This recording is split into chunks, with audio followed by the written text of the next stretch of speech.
ఇంతమంది మహిళలు ఉన్నారు. భవనం ఉందా అమ్మా? ఇది కొట్టాలే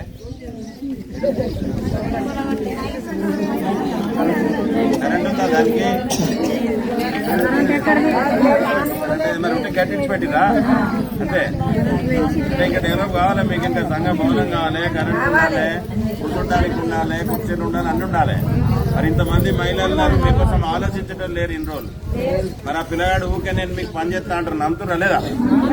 నమ్మే పని ఏమైనా చేసిండా ఇంతకుముందు? చేసిండా? మా దగ్గరికి వెళ్ళి అయితే లొలి పెట్టి రజక సంఘానికి 2 లక్షలు తెచ్చుకున్నాడు, ముద్రా సంఘానికి 2 లక్షలు తెచ్చుకున్నాడు, ఇంకో సంఘానికి బోరేజ్ పిత్తాన్ని తెచ్చుకున్నాడు. మరి మీకు ముట్టినా లేవా? ముట్టాయా? మరి పంపింది ఎవరు?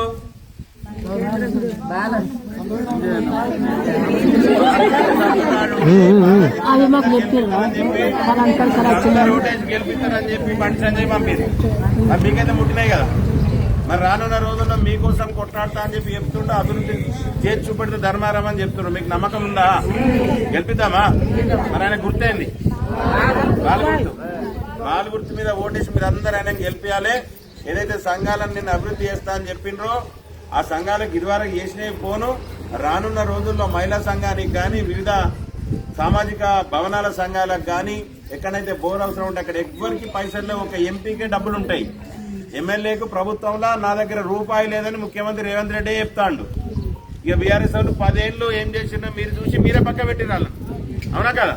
ఇప్పుడు వాళ్ళిద్దరు చేయలేని పని మరి పిల్లాడు చేస్తానంటే ఈయన ఎవరు ఉన్నారు చూడాలి.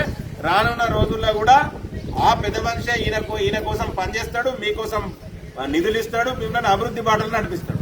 తప్పకుండా మీరు అందరు మంచి ఆలోచన చేసి యువకుడు నేను మీకు సేవ చేస్తాను ఆలోచన కలిగి ఉన్నాడు.